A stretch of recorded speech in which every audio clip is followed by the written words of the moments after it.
Hey everyone, welcome back to Ask Amy. I have a question today from Lorin. Lorin says, I just watched a video of yours that responds to a woman who fears that her sons will die because of all the trauma in her life.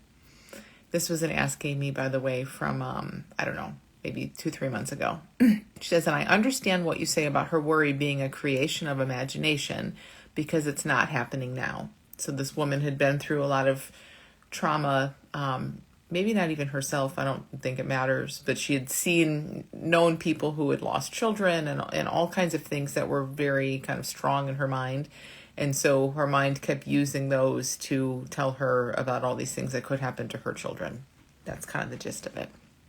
So Lorin says she understands that how I was pointing out to this woman that this was imagination, and it's, it's a hard thing to see sometimes, but right now it is imagination. Her mind is taking snippets and snapshots and memories of all of these other stories and spitting them into some story of something bad happening to her family, which is 100% not real. It's all just a show in consciousness. None of it was real.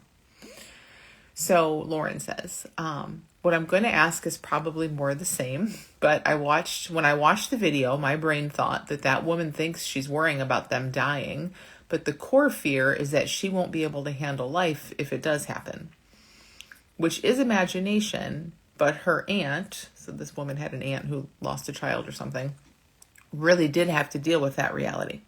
Okay, so here's Lorin's question. So maybe the question I have is, how can a person feel confident that they could handle whatever life throws at them? I'll handle it if it happens type of thinking. If we don't, how can we have I'll handle it if it happens type of thinking if we don't have that sense of confidence that our lives wouldn't fall apart and all joy would be gone? I'm not sure if I'm clearly expressing my thoughts, but just wondering how a person knows they will have a capacity for dealing with reality no matter what happens. Okay, so I don't know, but I want to point to something that might be a little, I don't know, we'll see how it feels. It's not about adding a new belief or adding a new thought or even adding a new capacity like resilience. I mean, resilience can grow. A deep knowing that I'm okay no matter what can grow. I don't know how to grow that, but I want to point a little bit away from that. It's not an addition. And when I say it, I'm talking about Lorin's question, your question, Lorin, but everything I share here, 100%. It's never, ever is it about adding something new or forming something new, or it's just not an addition.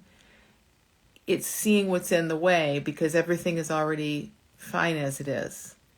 So it's going back to default, going back to what's natural, going back to what's already here, and not even going back because there's nowhere back to go. We're there.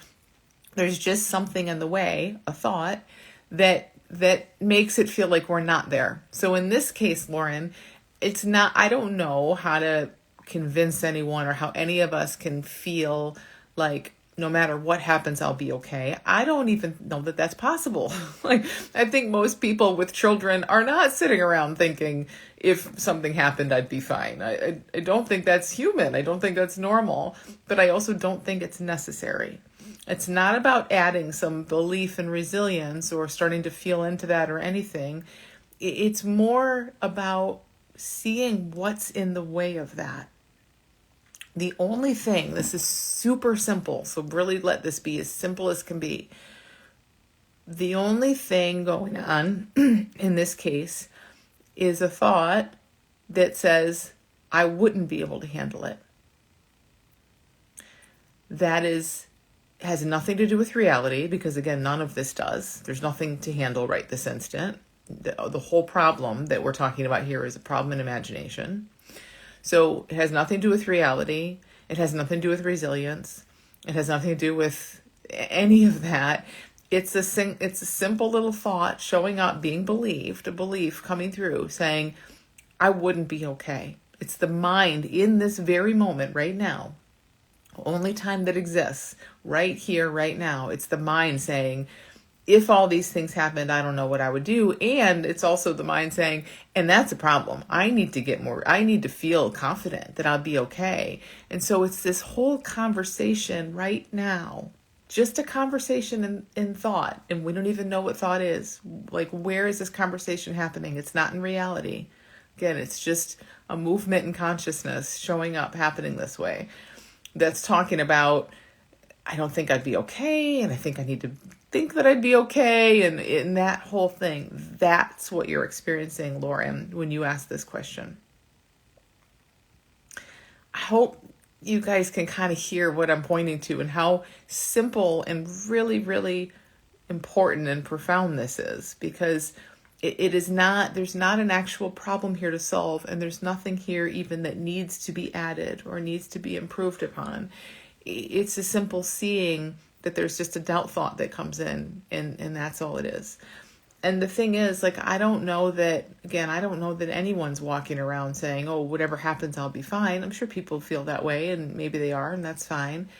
But the point is, it's not even an issue. We don't need that. We don't need that. We don't need that confidence. We don't need that sense of I'll be okay no matter what. It's literally not an issue when it's not being thought about. So when the mind goes out and says, oh man, these things could happen, and I sure wish I felt like I knew that I'd be okay if they happened, that's a conversation in consciousness that has no bearing on reality. It only exists as thought, nothing else. And then the dog throws up on the carpet, or the bus is late, or whatever, and then that's gone, and new thoughts show up in consciousness. So it's not an actual thing that needs to be solved for. It's a blip in consciousness that comes to life and then it goes. There's not an actual thing here that needs to be solved for. So you say, Lorin, but her aunt, so this woman who lost a child, I believe, her aunt really did have to deal with that reality of something horrible happening. Yes, but when we, in real time, when things happen, we deal. That, again, has nothing to do with feeling like we can, to knowing how to deal with things, to living life confident that we can handle anything that comes our way. These are all kind of concepts that are coming in and then feeling like, oh man, I need that. I need that kind of resilience, or I need that kind of confidence. But the whole idea of that is a concept. Most of the time, you're just in your life. Your mind isn't imagining bad things happening and trying to solve for them. You're just in your life. You don't need to know how you would feel. You don't need to have confidence in these imaginary things. We don't need to know what we do in a situation. When the situation happens, if a situation happens, we deal. We don't even know how. We don't know what we're doing. It's not that we know how. And the example I use all the time is it's like, birds building a nest or flying south or whatever. They don't know how. They don't have a compass that tells them which direction south is, but they do know how because it's just done. It's just done through them. And we are absolutely no different from that. No different. The only difference is we have this ability, this brain that can make up imaginary scenarios and then demand that we need confidence for something that isn't even here or real or happening.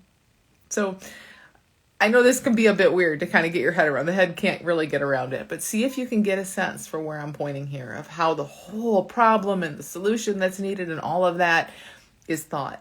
It's all happening in imagination. And in real time, when things happen in real time, we still don't know. We don't necessarily have or need that confidence, but we get through. We're gotten through. We don't have to do it. You don't have to find your way through the loss of a child. Like you are lived. You are lived. And that goes for happy things and horrible things.